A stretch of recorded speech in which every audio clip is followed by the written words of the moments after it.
హైదరాబాద్ లో real estate వ్యాపారం మరోసారి కాల్పులకు కారణమైంది. సరూర్ నగర్ లో జ్యోతిష్యు నాగరాజుపై కాల్పులకు తెగబడ్డారు దుండగులు. జింకలబావి దగ్గర ఈ ఘటన జరిగింది. బైక్ పై వచ్చిన కొందరు దుండగులు నాగరాజుపై 3 రౌండ్ల కాల్పులు జరిపి పరారయ్యారు. రియల్ ఎస్టేట్ వ్యాపారమే కాల్పులకు కారణమని తెలుస్తోంది.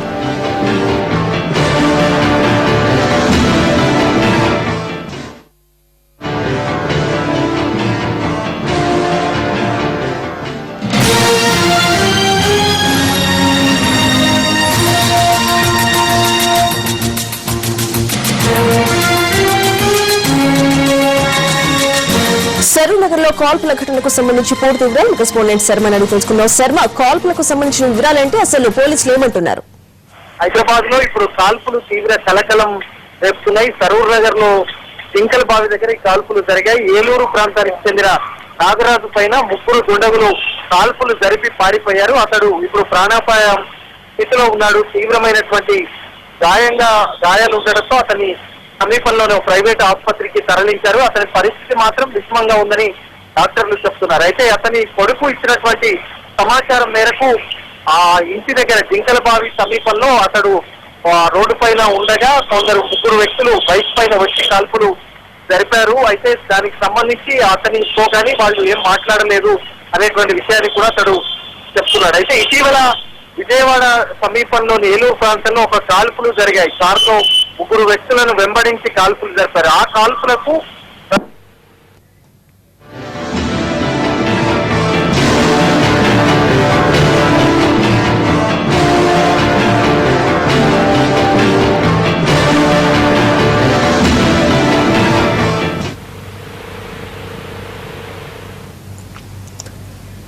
హైదరాబాద్ లో రియల్ ఎస్టేట్ వ్యాపారం మరోసారి కాల్పులకు కారణమైంది. సరూర్ నగర్ లో జ్యోతిష్యు నాగరాజుపై కాల్పులకు తెగబడ్డారు దుండగులు. జింకలబావి దగ్గర ఈ ఘటన జరిగింది. బైక్ పై వచ్చిన కొందరు దుండగులు నాగరాజుపై 3 రౌండ్ల కాల్పులు జరిపి పరారయ్యారు. రియల్ ఎస్టేట్ వ్యాపారమే కాల్పులకు కారణమని తెలుస్తోంది. దీనిపై పూర్తి వివరాలు శర్మ అందిస్తారు. శర్మ, ప్రస్తుతం అక్కడ ఆయన పరిస్థితి ఏంటి? ప్రస్తుతం అతని పరిస్థితి మాత్రం విషమంగా ఉంది. 3 ప్రాంతాలలో శరీర భాగాల పైన కాల్పులు జరిగాయి కాబట్టి ఇప్పుడే ఏం చెప్పలేవు అనేది డాక్టర్లు చెప్తున్నారు. ఇటీవల విజయవాడ సమీపంలో కూడా కాల్పులు జరిగాయి. ఆ కాల్పులకు ప్రస్తుతం సరూర్ నగర్ జింకలబావి దగ్గర జరిగినటువంటి కాల్పులకు సంబంధాలు ఉన్నాయనేది ఒక ప్రాథమికమైనటువంటి అంచనాకు పోలీసులు వచ్చారు. అక్కడ జరిపినటువంటి వ్యక్తులకు ఇతడు నాగరాజు మేనమామ అవుతాడు. ఇక్కడ రియల్ వివాదమే ఇతని పైన జరిపినటువంటి కాల్పులకు కారణం అనేటువంటిది ప్రధానంగా అతడు కొడుకు ఇచ్చినటువంటి సమాచారం ఆధారంగా పోలీసులు దర్యాప్తు జరుపుతున్నారు. 11:30 గంటల ప్రాంతంలో ఈ కాల్పులు జరిగాయనేటువంటి సమాచారం. వెంటనే పోలీసులు కూడా ఒక టీం జింకలబావి దగ్గరకు వెళ్ళింది. మరొక టీం ప్రస్తుతం అతని పరిస్థితి కూడా విషమంగా ఉంది కాబట్టి కుటుంబ సభ్యుల నుంచి సమాచారం రాబడుతున్నారు. ప్రధానమైనటువంటి కారణం ఏంటి అనేటువంటి కోణంలో దర్యాప్తు జరుపుతున్నారు. ఇతడు హైదరాబాద్ సరూర్ నగర్ ఏరియాలో ఉంటూ జ్యోతిష్యం మీద ప్రావీణ్యం ఉంది. అలాగే రియల్ వ్యాపారం కూడా చేస్తూ ఉంటాడు. చిన్న ప్లాట్లు కానీ భూములకు సంబంధించి కానీ క్రయ విక్రయాలు జరుపుతుంటారనేటువంటిది ప్రస్తుతం ఉన్నటువంటి సమాచారం. అయితే ఏలూరు ప్రాంతంలో ఇటీవలే ఒక రియల్ వివాదానికి సంబంధించి కాల్పులు జరిగాయి. దాంట్లో కాల్పుల్లో గాయపడ్డ వారికి ఈ నాగరాజు ఏలూరు ప్రాంతానికి సంబంధించినటువంటి నాగరాజు మేనమామ భర్త అవుతాడు అనేటువంటి దానికి సంబంధించి ఉంది. ఆ కాల్పుల ఘటనకు దీనికి సంబంధం ఉంది కాబట్టి ప్రస్తుతం ఆ కోణంలో దర్యాప్తు జరుపుతున్నారు. మరి నాగరాజు కొంత మాట్లాడితే కనుక మరిన్ని విషయాలు వెలుగు చూసేటువంటి అవకాశం మనకు కనిపిస్తుంది. ప్రస్తుతం మాత్రం సరూర్ నగర్ ఏరియాలో జరిగినటువంటి కాల్పులు తీవ్రమైనటువంటి కలకలం రేపుతున్నాయి. మధ్యాహ్నం పూటే కాల్పులు నడి రోడ్డు పైన వెళ్తున్నటువంటి నాగరాజు పైన కాల్పులు జరిపి పారిపోవటం, అలాగే 3 వ్యక్తులు ఒక బైక్ పైన వచ్చి కాల్పులు జరపడం అన్నది తీవ్రమైనటువంటి ఆందోళన కలిగిస్తుంది.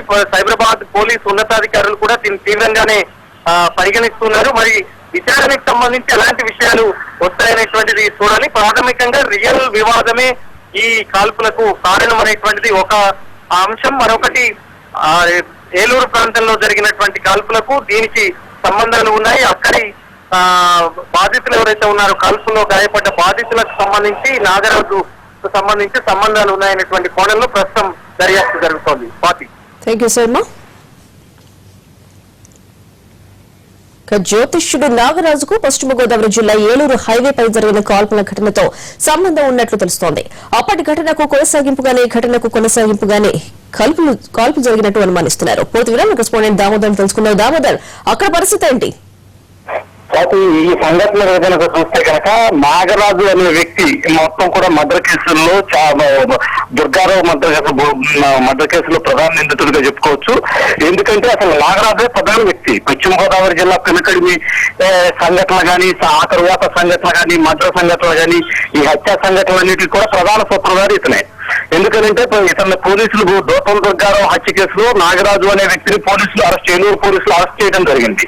ఏలూరు 2 టౌన్ పోలీస్ స్టేషన్ లో పెట్టిన తర్వాత దాదాపు 3 రోజులకి నాగరాజు స్వయంగా పోలీస్ స్టేషన్ నుంచి పారిపోయాడు అని చెప్పేసి పోలీసులు ఒక కథ అనడం, ఆ తర్వాత పెదవటిపల్లి హత్యల మొత్తం కూడా సంఘటనలన్నీ జరిగినాయి.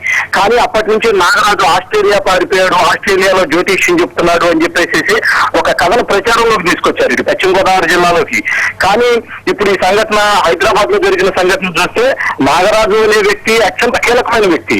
పోలీస్ స్టేషన్ నుంచి పరారయ్యాడు. దుర్గారావు హత్య కేసులో ప్రధాన సూత్రధారిగా అక్కడ ఏలూరు పెనకడిమిలో మొత్తం కూడా కేసులు నమోదై ఉన్నాయి.